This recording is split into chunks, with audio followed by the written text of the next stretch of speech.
Push Coalition International Saturday Morning Forum. We are so glad that you are tuning in with us.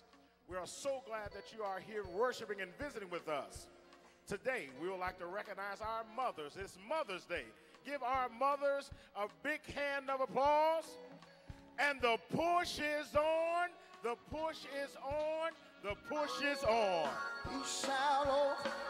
Somebody sing it. Well, someday it's lonely sometimes, but I still believe that we shall overcome someday. Come on. Well. Somebody sing it. Let it ring out. Oh, someday, yes, deep in, still believe that, hey, we shall overcome someday. Yeah.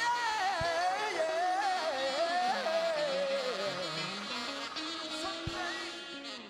Yes, we shall overcome someday. We are live right now all over the world and on Impact Television Network. Thank you, Impact Television.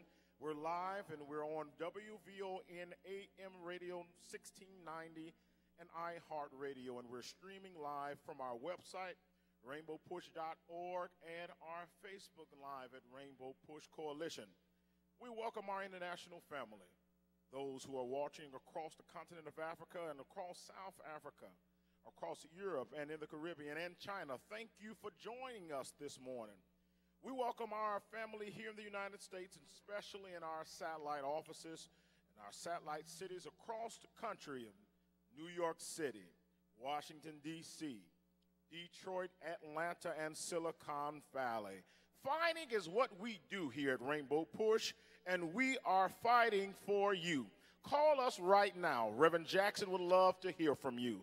The number is on your screen, 773-256-2775. Again, Reverend Jackson would like to hear from you. That number is 773-256-2775. Today, we would like to dedicate this broadcast to the families of these individuals. We would like to remember the former Chicago Alderman, Alderman Wilson Frost. We're praying for the family of Chef Alan Judson. We're also praying, we're remembering John Starks, the drummer with the James Brown Band. We would like to also say happy birthday to former Alderman Dorothy Tillman. Let's give her a hand. Happy birthday. Today is a wonderful day at Rainbow Push. We are recognizing the mothers. We would not be who we are today without our mothers. Today, immediately following our broadcast, our women will host a women's meet and greet tea today at Push in the Community Center at 12 noon. And this women's retreat and this women's luncheon will be the kickoff for our major women's luncheon that will be taking place at our international convention. Somebody say it's convention time. Come on, somebody say it's convention time. So today we're asking all women to please attend this women's meet and greet tea. And they have a special presentation. The presentation today will be a Winnie Mandela documentary that will be shown today. So please come and do not miss this great treat. On Saturday, March 19th here at Rainbow Push, we will be honoring our Chicago City Colleges. We are dedicating this broadcast on May 19th to the Chicago City College Day. Also on Saturday, May 26th, we'll have our Push Memorial Day commemoration here. And concluding that Saturday on June 2nd, we will recognize all our graduating seniors. Let's give them a hand. We have a lot of students that will be graduating from grammar school, high school, college, and with their graduate degrees. So we're so excited for our graduates. There's a lot of things going on at Push. And to those who are tuning in, you can be a member. Amen? Next up, we will have a musical selection by these great young people. Didn't they do well this morning for our introduction? We have the youth choir from Faith Temple. and they will come to us with a selection. Amen. Let's give them a hand as they come.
Let's give our young people another big round of applause.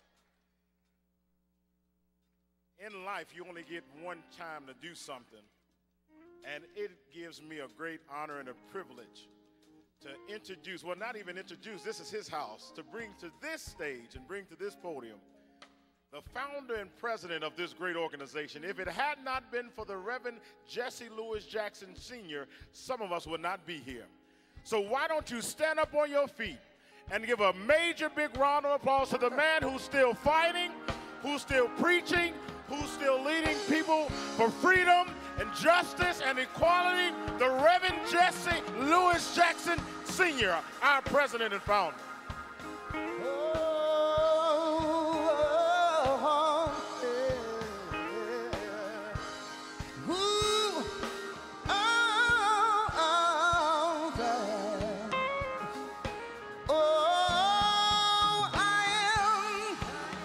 Somebody.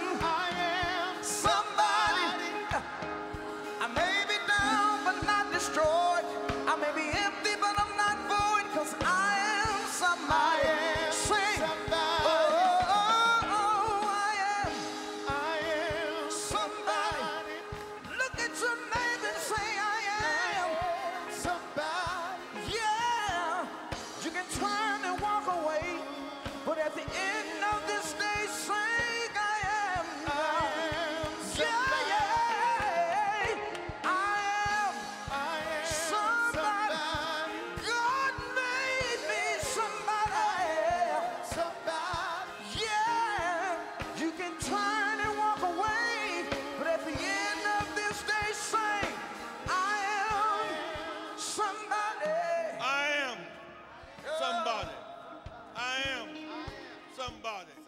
I am somebody. Respect me. Protect me. Never neglect me. I am somebody. Red and yellow. Brown, black, and white. We're all precious in God's sight. Everybody is somebody. Stop the violence.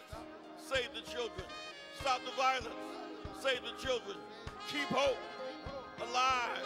Keep hope alive. Keep hope alive.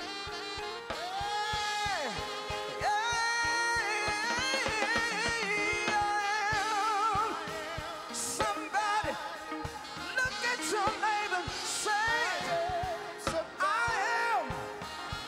You can turn and walk away, but at the end of this day, sing it. I am. I am. Yeah. I am. Yeah. God made it. I am. Yeah, yeah, yeah, yeah. Turn and walk away. End of this day, sing, I am somebody. Put your hands together. Put your hands together.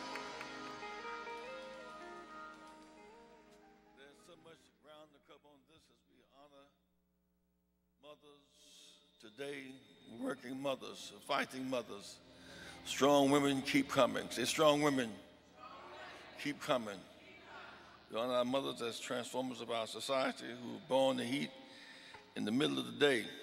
I want to, before talking a bit about our convention, and then bringing on Jeanette and our panel today, Brother Timothy Kincaid, he's an employee at Merchandise Mart. There's an offensive mural that displays slaves picking cotton on the Mississippi plantation, represent the cotton industry. We object to that. We support Timothy. Please stand. Give him a big hand. Give him a big hand. A big hand. He has courage, he has conviction. Put your hand together. Put your hand together like you really mean. Putting this. All these offensive signs, these Confederate statues and Confederate flags, and us being in demeaning position, that's over. I want to bring on briefly 4 sisters here. We've been working with Omar Sharif, training men and women in the construction industry. We must build where we live. These are very significant. Women who are out on the road doing the flaggers, they make $75 an hour. We trained 200 flaggers this year. I want these women just to stand for a moment. Lena Smith, raise your hand, Lena Smith. Shanetta Dockery, Leandra Evans, and Pam Davis. Give them a hand.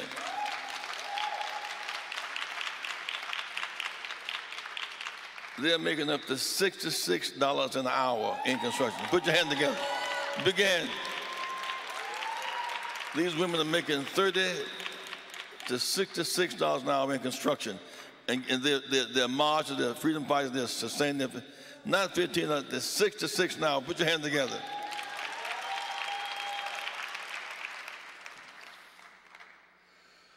Talk a bit today about this Mother's Day. I want to make several observations. This is graduation time. I want you who are high school seniors graduating this May and June to come across that stage with a diploma in one hand and the voter card in the other. There are 4 million high school seniors. Why should you vote? Because you want to use your power to reduce the cost of tuition. Why should you vote? Because you want to be a juror. Why should you want to be respected as a whole person? If you're 17, you'll be 18 by November this year. You have the right to vote. So in Chicago alone in public schools, there are 10,000 high school seniors. And that does not include Catholic schools. That does not include suburban schools. Young America has the power to change our condition. There are more young people, 17 to 18, than 71 to 81. They have the power to change their condition. Put your hand together for these young sisters. If you're in college, you should register to vote where you attend school. It's called residency. Vote where you, if you go to school in Champaign, you know you're not coming all the way back home just to vote. Vote, don't just register. Register to vote where you attend school. You're at the University of Missouri and you live in Chicago. Vote where you go. Vote where you go to school. And so, in that way, we want massive college registration and turnout this year. We also want many of our people, 4 million blacks in the South, are not registered. In part, Jonathan, because many cannot read and write. And to go into a poll booth alone, looking how the work machinery is overwhelming. The fact that they may want to vote, they may have the desire to vote, they may want to really, really vote, but they can't read and write well enough to work the machinery. So everybody has a right to take someone in the poll with them, a pal to the polls. In other words, if you're Reverend Thurston and you get your members to vote, you can go to the precinct with them. And if they ask you to volunteer, you can go inside the booth. When I go and vote, use the bed of magnets. It used to be Alice Regay. Will go in the booth with me. We'll usually take the sheet, the people that we choose to vote for. So I have the right to take someone in the booth with me, a pal to the poll. So if you have the insecurity, don't be ashamed. Don't give up. Don't choose fear and shame over dignity. I tell the story all the time. When I first ran for president, my grandmother was not going to vote for me. Not because she didn't love me, but grandma had to make an X. She couldn't read, she couldn't write. The sense of embarrassment. Mother had to go in the booth with her to work with her on voting. So I have the right to have someone in the booth with me. So if the high school seniors will register and vote, and those in college will register and vote, then we can send Trump back to selling apartments again. Put your hands together. And if I want a little something on the organ over there, because I want to bring Santita to sing a song for the mothers in a minute. Santita does not sing very often. I want to walk through the convention for a moment. June 13th through 16th is the Rainbow Push Convention. June 13th through 16th. On that Wednesday the 13th, we're having a construction expo. The thousands of young women and young men will have the right to rebuild where we live. I want to thank Sister Gaynor because she worked to get building a land bank.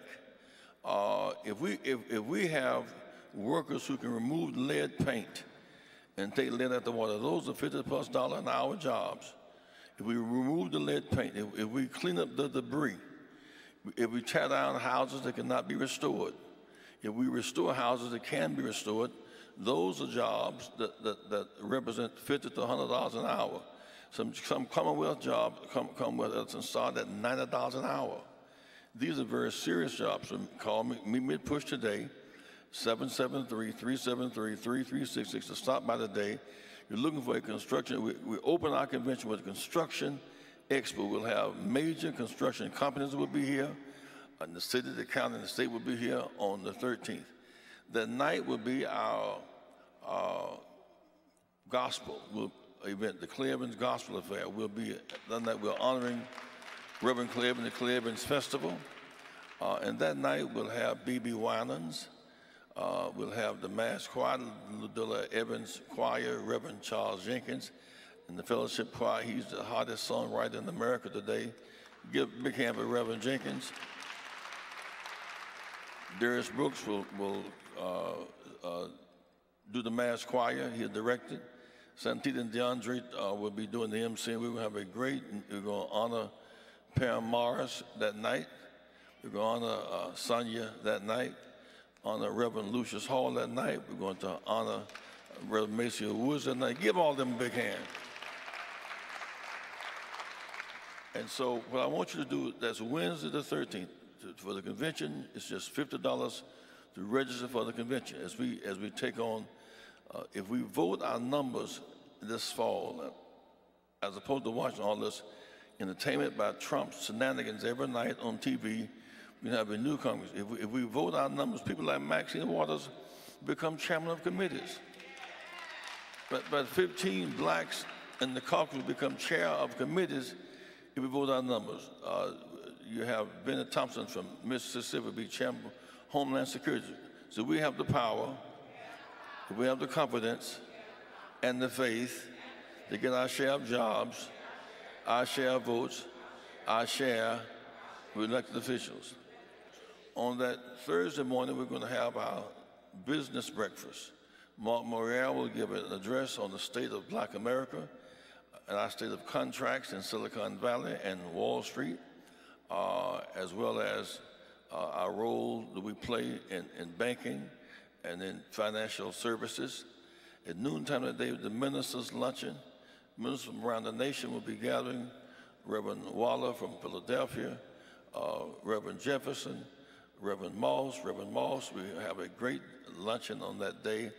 As ministers accept the charge to deal this focus on voter registration and boycotts and helping us stop this unnecessary violence. A big hand for Father Flager. He's a very special guy. Then we have with us three of our friends today from the Congo. Won't you stand from the Congo? Give them a hand. From the Congo. We have 150 allies that are coming from the Congo and Zambia and Zimbabwe and South Africa. We work with Archer Daniels Midland. We're going to train African agricultural secretaries on how to, in fact, do scientific farming. Africa, 18 million acres of land in the Congo alone. If our farmers there can go into scientific, they can feed themselves and feed the world. We're going to have a scientific session with secretaries of agriculture from about 15 African countries and Archer Daniels Midland on how to deal with scientific agriculture on the Mandela Summit on that Thursday afternoon. That night, the big focus is going to be on how can we, in fact, deal with labor. And I want to thank the Coalition of Black Trade Unions for organizing that event that night as we passed a resolution for $15 an hour for workers at the minimum. So workers should work, but must get paid for the work that they do. On Friday morning, it's Health Day. We're still dying unnecessarily early from diseases that can be avoided. Brother Danny Davis, he's a congressman over the district that deals with one of the biggest health industries in the world. And Danny Davis and Bobby Rush, last week we met with the Congressional Black Caucus. We're going to put a bill in the Congress to make lynching a federal crime. To make lynching a federal crime. NAACP was founded on the idea of making lynching a federal crime. In many instances, it became, in some instances, a state crime. Every time it would come up 200 times, the right wing from the South would block it, and it never quite came through. We, in fact, this summer, so we are going to make lynching a federal crime. Lynching is a habit America is going to have to break. We think lynching is kind of back in the immaterial day. 5,000 blacks were lynched between 1880 and 1950. You must go to Montgomery and see the museum put together by Attorney Brian Stevenson. You owe it to yourself to see the season of lynching. Many of us came north to Philadelphia, to Chicago, to New York. We came north as refugees, not as migrants. We came north because we were lynched. We were afraid. A woman was teaching school, and she was going home, and they didn't want blacks to learn in that neighborhood in 1933. And she said they were throwing rocks. She said to the young kids, "You shouldn't throw rocks at an adult woman." She went home, and they went home and told their mother that this black woman chastised them. They lynched her that night. Next day, the minister said it's not right to be lynching black people for no cause at all. They lynched him that night. When Dr. T.R.M. Howard came to Chicago, he came in a casket from Mount Bayou, Mississippi, because of the blacks were majority populations in South Carolina and Georgia and Mississippi and Arkansas and Louisiana. They drove, or they used terror and refugee. They used terror to drive us out the South. They could repopulate those states. So we have come over a road that is full of blood and full of glass. We're going to fight back. And in Illinois alone, there were 60 people lynched in this state. We're going to bring the families of the lynched victims together at our convention. In the reality of what happened when Bobby Rush and Fred Hampton and Mark Clark were young Panthers, young freedom fighters, and they worked out a scheme to kill them in their sleep. Extrajudicial punishment by the police, by the state's attorney. Bobby Rush was not home that night, but they did kill Fred Hampton in his sleep. They did kill Mark Clark in his sleep. They tried to kill Bobby Rush. They couldn't find Bobby. Bobby turned himself into me on the breadbasket stage right here at the Capitol Theater in Chicago. We said we must fight back and call lynching. Some lynchings with a rope, sometimes they burn people alive.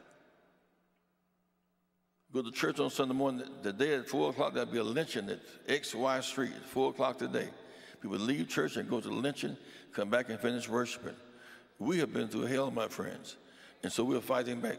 Don't be walking around dumb and dull and not aware of what's happening in our lives.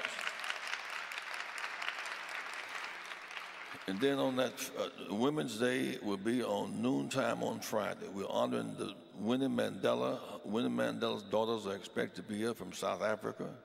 And I want you women who are listening to me now, meet us here today at noontime for the Women's Luncheon today. We expect to sell it out at 1,500 women and men, of course. Jackie is driving that event. It's the Women's Luncheon at noontime today. Meet me at 50th and Drexel Boulevard. And that night will be an education and sports luncheon. And Saturday morning, Brian Stevenson from the new museum in Florida, in Alabama. Brian will speak to us that Saturday morning. That afternoon, we'll have our festival outside. And the Shy-Lights and the Independents. We're going to have some big fun in the streets. We're going to eat and have big fun. I want us to do now, I want us to bow our heads in prayer. Santita, I decided to sing a song for a mother and for women today. The greatest love of Santita is usually busy working around. She's a TV producer and a radio producer. She's traveling around the nation, and she can't get here often, but when she does come, I always tell her, Sandy, please sing a song for us today. Santita, the greatest love of all. Santita.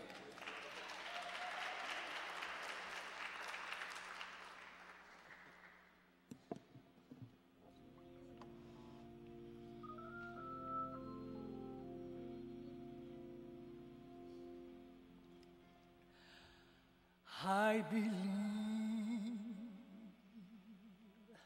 the children are our future. Teach them well and let them lead the way. Show them all the beauty they possess inside. Give them a sense of pride to make it easier. Let the children's laughter remind us how we used to be. Everybody searching for that hero. We all need someone to look up to. I never found anyone who fulfilled my needs. A lonely place to be. So I learned to depend on thee. I decided long ago never to walk in anyone's shadow.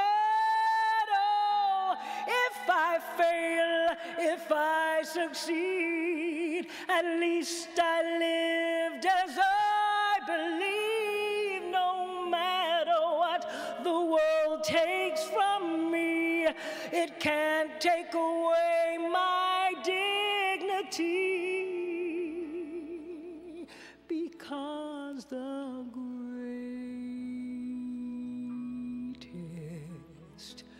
love of all was planted inside of me.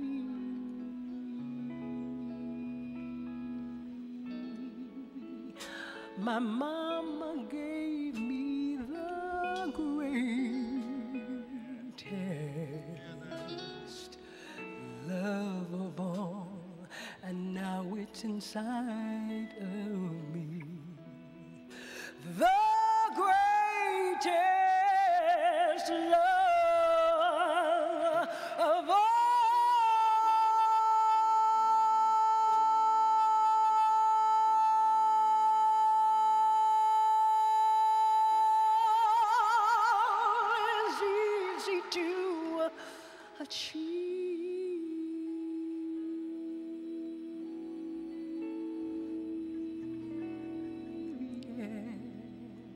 Learning to love yourself, well, that's the greatest love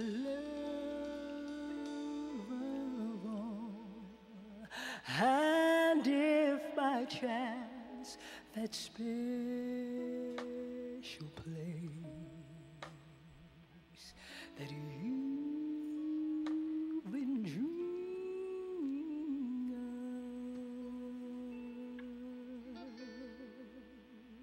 lead you to a lonely place, find your strength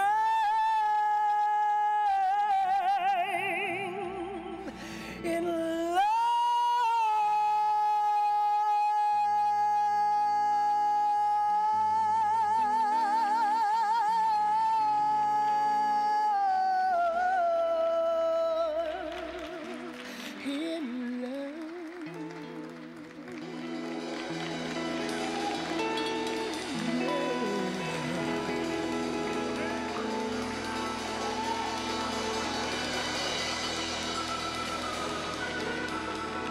Santita Jackson, give it up for Santita Jackson.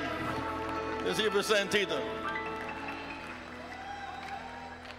And as we focus on this issue of women and economic justice and women's role in our struggle for liberation, you show me Frederick Douglass. I will show you the women marching for justice in that stage. Show me a Thurgood Marshall. I'll show you Linda Brown, Dr. King, I'll show you Rosa Parks. So whenever we stood up, women have assumed their rightful place, never got the credit they deserve. Now we have a minister and a lawyer, Reverend Jeanette Wilson, will now come and bring our panel for today. Give them for Jeanette Wilson, please.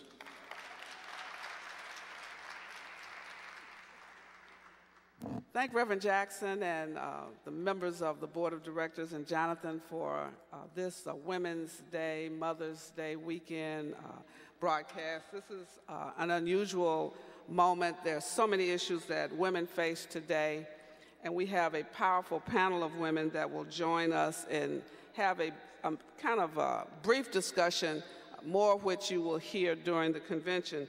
We have Natalie House, Attorney Natalie House, past president of the Cook County Bar Association, immediate past president, former prosecutor, state's attorney of Cook County office. We have the Honorable Bridget Gaynor, Cook County Commissioner on the Board of Commissions, has had a special focus on housing and opening up housing opportunities. And then we have our own Dr. Joanne Roberts.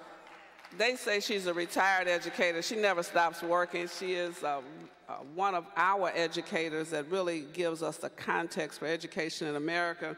And then a Fox pundit, our own Santita Jackson is here. She is going to share with us what the media is saying and some other issues. She's always on the cutting edge. She is the co-host of Keep Hope Alive Radio with her father, the Reverend Jesse Jackson.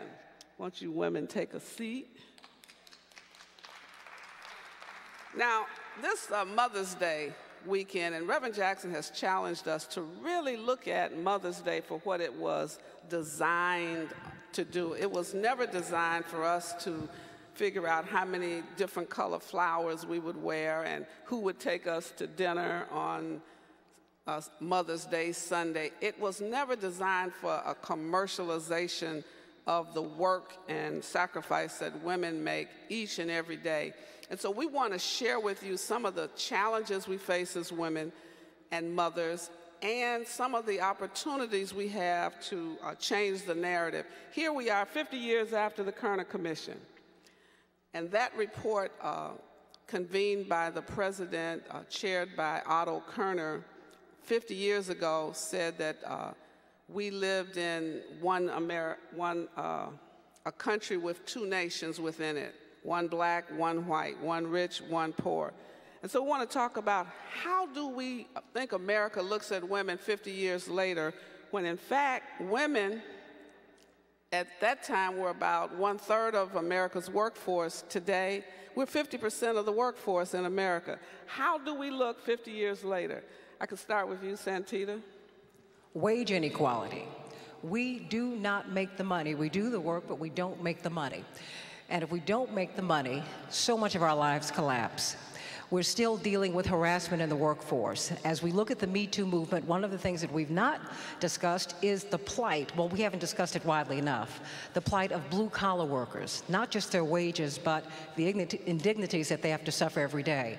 African-American women in particular are lagging far behind our white sisters, particularly, well, white men, for every dollar they make, white women make 77 cents, black women make 63 cents, Hispanic women make 59 cents, but more than that, because of continuing discrimination, African Americans, when we do make it, you always have to reach behind you with the $100,000 you make or the $50,000 you make to take care of a whole family. That's right. So as a consequence, African American women have the wealth of less than $100 in 2018.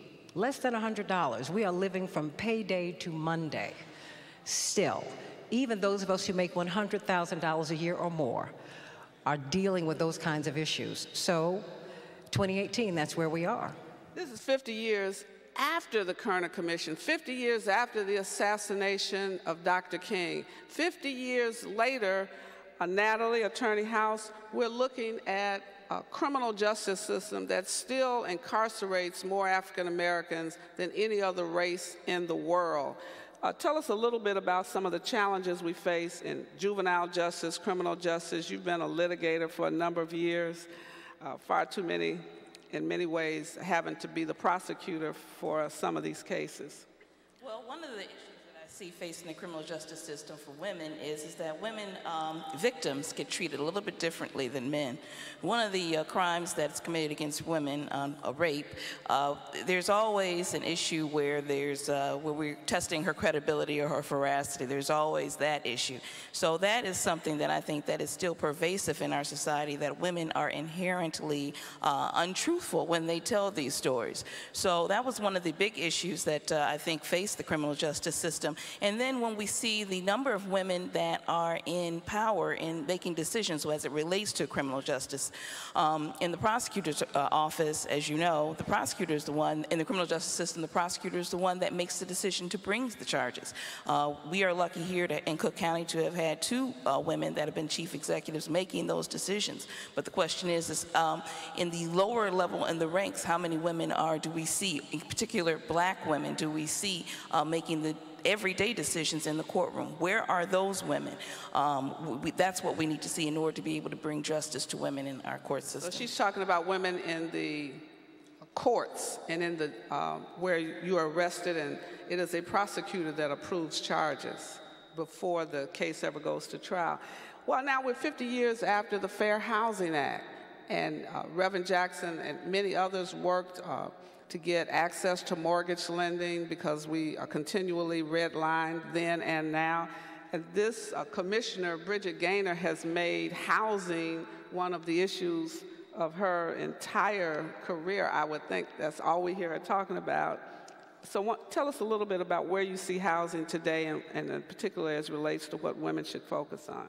So I think there's two things. One is, you know, kind of a similar story that we've heard, but then there's also, I think, some bright spots.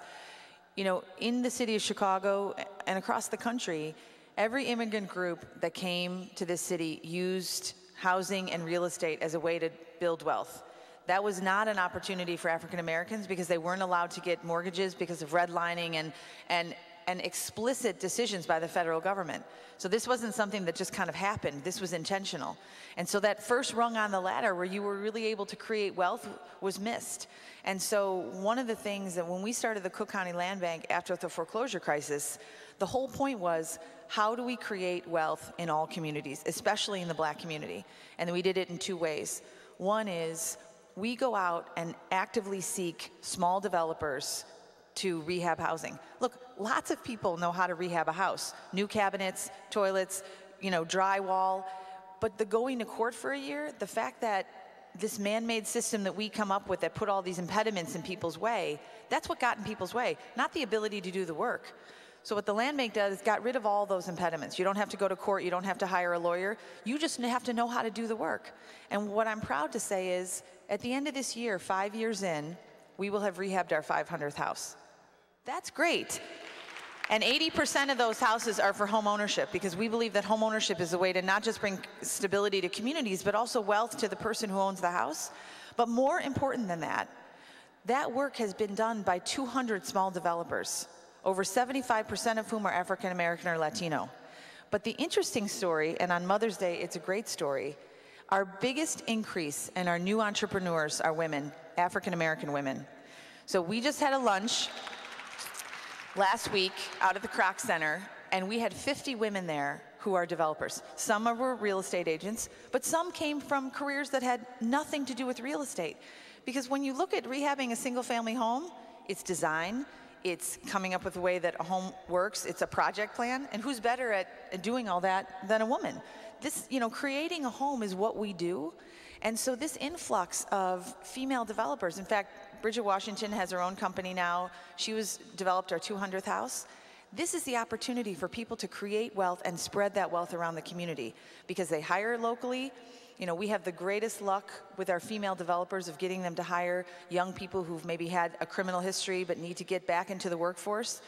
These are the people that are most open to that. So it has been a long road, but I feel like we have opportunities and there's some bright spots in the future. So now, we're 64 years after the historic Brown versus the Board of Education, and the 9-year-old whose father took her to a segregated public school, which really opened up a myriad of opportunities for us in education as well as in public accommodations. Dr. Roberts, where are we in education today? What are the challenges we face? The research tells us today that our schools are more segregated now than they were before Brown versus Board of Education. Many of you have heard this. You have heard it on the news. You've been to discussions where people have talked about this. But the reality is our schools are more segregated then. So what does that look like for African Americans and minorities? The fight is for resources. The fight is, I want to repeat, is for resources. When you have segregated school, it's well documented. You have the least educated teachers. You have lack of access to the top resources. You have issues with facilities. Your facilities tend not to be up to standard.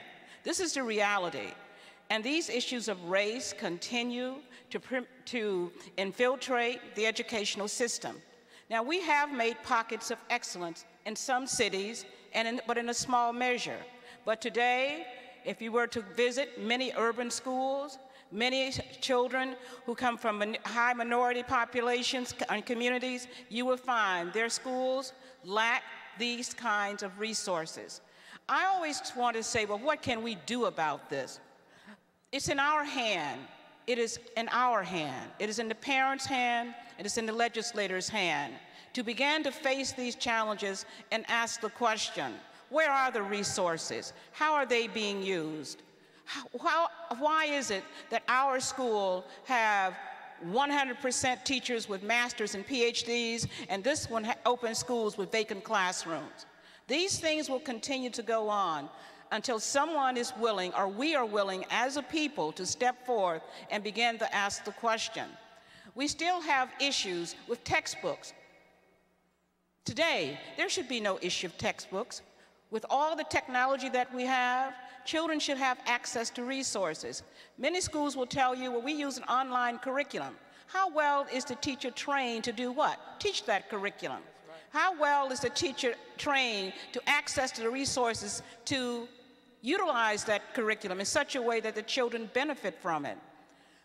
We have made significant improvements, is a question you may hear. Well, if in 1993, our school system was 53% African American, and today it's only 30%. Do we contribute those improvements to academic gains, or do we contribute those improvements to what? A reduction in the number of what?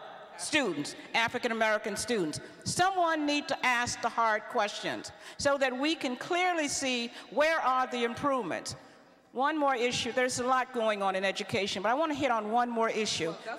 That's why we want you to make sure that all the teachers, all the parents join us at the PUSH convention, because she can't tell it all. You got 3 other women. They got some more to say. Hurry up now. Okay, one more thing I want to talk about: charter schools. We ran to charter schools because they were cleaner. But when you peel back that onion, only 70% of the teachers in charter schools are required to meet certification. In your neighborhood public school, you have to meet certification. It's non-negotiable. So that when you go into a charter school and you have 30% substitutes, where is the academic excellence? Where are the highly qualified teachers? These are questions that parents need to ask. So I'm going to stop with that and let you go back. Okay, so I want all of the panelists, give them a round of applause. We want Santita and Ms. Santita Jackson and Attorney House and Commissioner Gaynor. And Dr. Roberts, I want all of you to talk about, as Jonathan would say, let's fix the problem, not fix the blame. What can women and what should women be doing? Forget about that dinner tomorrow. Think about what kind of mark are you going to make on society while you're on this side of eternity. Starting with you, Santita Jackson. First of all, let us remember that Mother's Day is originally Mother's Day for Peace. It's a peace holiday.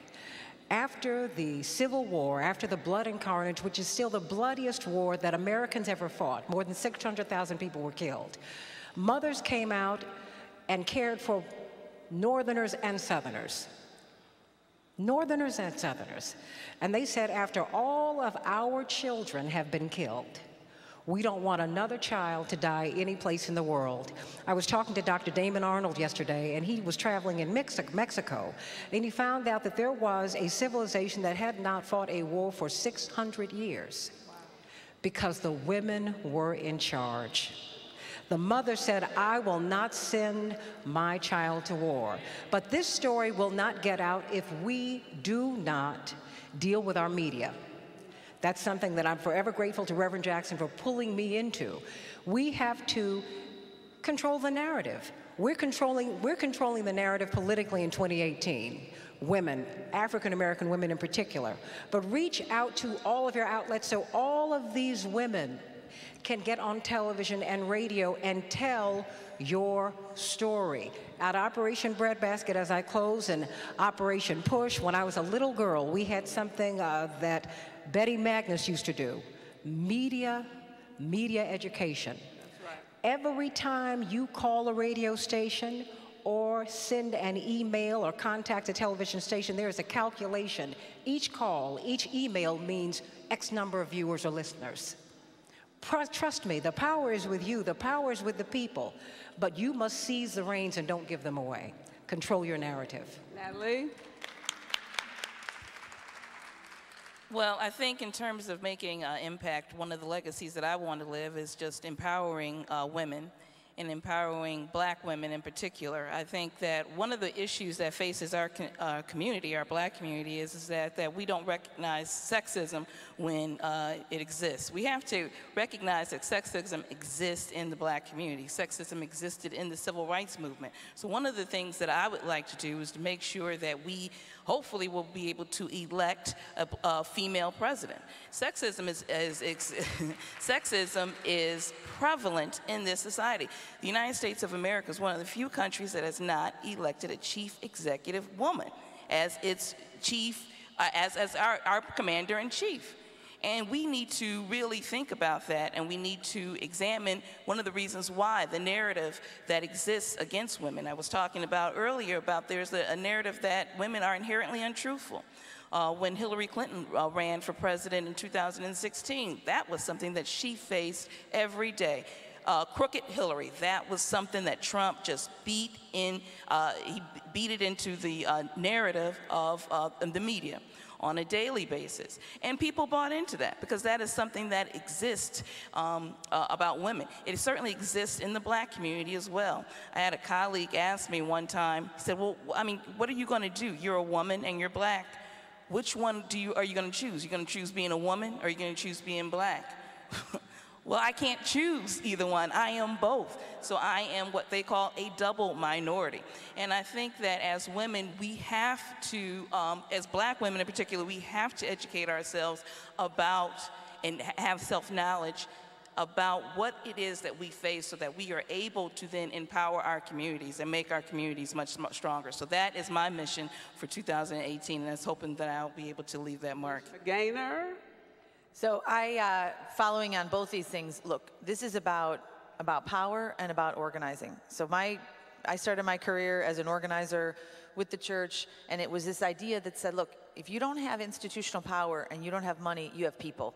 And we have the ability to come together and execute. And so several years ago, I started an organization called Cause the Effect. And we train young women, not to be protesters, not to be complainers, to be activists, to go out, to register people to vote, to run for office themselves. Every year we have a Young Feminist Conference. We had one last October. 300 young women came, majority of whom African American or Latino, to train young women to get out there and vote. And that rises up all the way through the family. And so I agree with Natalie. This is the year where we're going to be electing women because we have got to change what's happening now. We know that as women, you look differently about what's happening in the school system and what's happening out in the neighborhood. When I leave here today, I'm going to Cook County Jail because there's a vigil for all the incarcerated mothers. 80% of the women in jail are mothers of minor children. And also 80% of them are nonviolent offenders. And we cannot forget that the other side of power is using it to help those who have no power. And so we need to organize, we need to mobilize, we need to support people running for office. We also need to remember that we need to use our voice and our power to help those who have no power and no voice, because that is how we will be judged, I believe, in the long term. Dr. Roberts, you get the final say of the panel. I want every mother to commit, if you have a graduating senior this year from any high school, that they have a voter registration card. That is my gift, because in voting there is power. If your child attends a high school, ask the principal. They can contact Operation Push to come and learn what they need to do for your child. Why am I saying that? Because in the state of Alabama today, they have more black women running for office in the history of that state. They could not run for office if they were not well-educated, skilled, and knew the power of the vote. And the last thing I would say, get involved with your child's school. Ask the hard questions. Why is my child does not have books? You should make sure that every teacher is at certified teachers in every classroom. Talk to your superintendent, work with your superintendent, and empower your children to get an excellent education.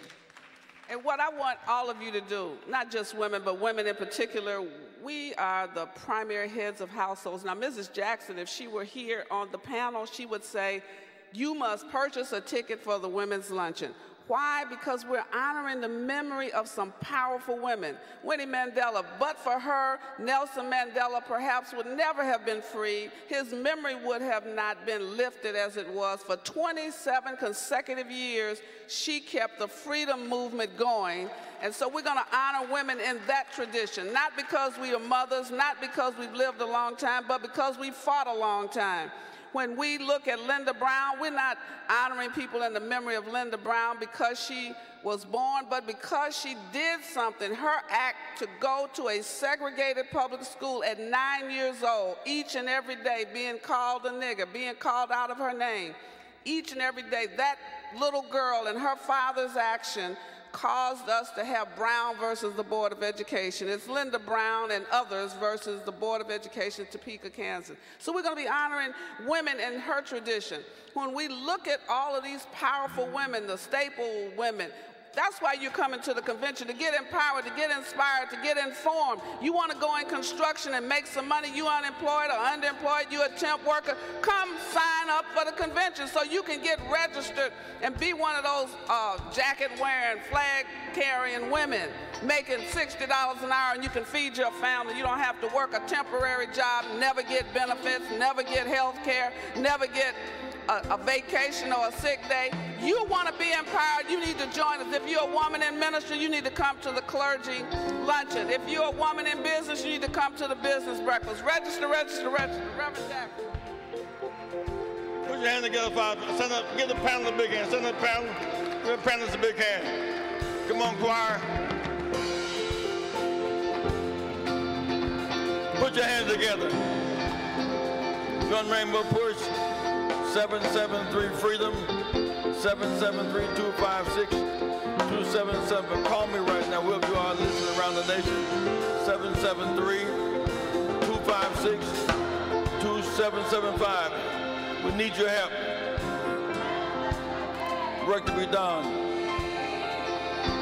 Young woman in grad school, in a dormitory, sleeping. They call the police. 3 young black people. Airbnb house. Police attack them for standing up fighting for justice. No time to lay down, time to stand up and fight back. Get this here for the choir from Evanston.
Let's hear for Reverend Sparks. I'm gonna take a trip on that good old gospel ship, and we'll go sailing through the air. I'm gonna, hey, on that good old, yeah, and we'll go sailing through. Oh,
that's all right. That's all right. Yeah, that's all right. That's all right. Yeah, that's all right. That's all right. I heard him say, Jesus, Jesus, he will fix it. can I get one witness? Jesus, he will fix it. Let me see you wave your hand. Jesus, he will fix it. Yeah, happy Mother's Day. Jesus, he will fix it. I came today to tell he will. Jesus, he will fix it. Yeah, fix it. Jesus, he will fix it. Yeah, fix it. Jesus, he will fix it. Hey, fix it. Fix it. Fix it, fix it. Fix it. Fix it, fix it, fix it. Fix it. Yes, he will. Fix it. I tried the Lord Fix it. one Wednesday night Fix it. down in Bolivar County, Fix it. Cleveland, Mississippi. Fix it. I gave him my Oh, hand fix it. and he made a way. Fix it. Can I ask you one question? Fix it. Won't he make a way? Fix it. Let me hear you say yes. Yeah. Let me hear you say yeah. Yeah. Yes, he will. Fix it. He'll fix it. Fix it. Yes, he will. Fix it. Fix it. I know he will. Fix it. I know he will. Fix it. I know he will. Fix it. Oh, he will. Fix it. He will fix it. Fix it. Whatever you need. Oh, fix it. Oh, he will. Oh, he will. Fix it. Have you tried Jesus? Fix it. Have you tried Jesus? Fix it. Want to see about you? Fix it. Want to come and heal your body? Fix it. Say yeah. Yeah. Yeah. Yeah. Yeah. Yeah. Yeah.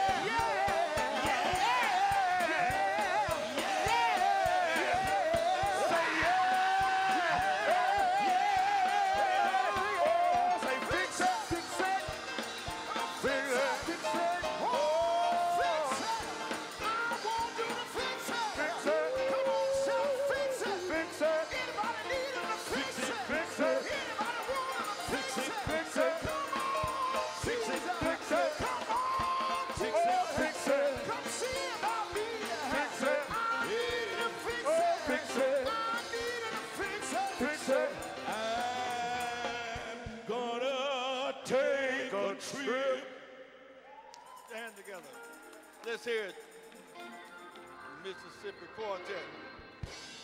Wanted to make several observations now as we prepare to take up our collection. Now, first, let's give our panel another big hand. Thank you, guys. Dr. Howes, Dr. Gaynor. One thing that Sister Gaynor has done, she helped to mobilize the money to reconstruct our neighborhoods. You ought to give Gaynor a big hand. Thank you so much. It's collection time, convention time. Women, there's a women's luncheon upstairs at 12 o'clock today. Please be a part of that luncheon. It's all about the women's luncheon, which is not for women only, I might add. We're having a luncheon upstairs at 12 o'clock today. Please meet me upstairs at 12 o'clock. Secondly, if convention registration is $50. If you're not registered, register for the convention days. If you're not registered, register today for the convention. If you've not registered, you want to register today, raise your hand. You want to register for the convention. You want to raise your hand, stand for the convention. Register for the convention. In the meantime, you'll contribute today $100 or more. Please stand. Phil, play something soft in the background. Yeah, I like that.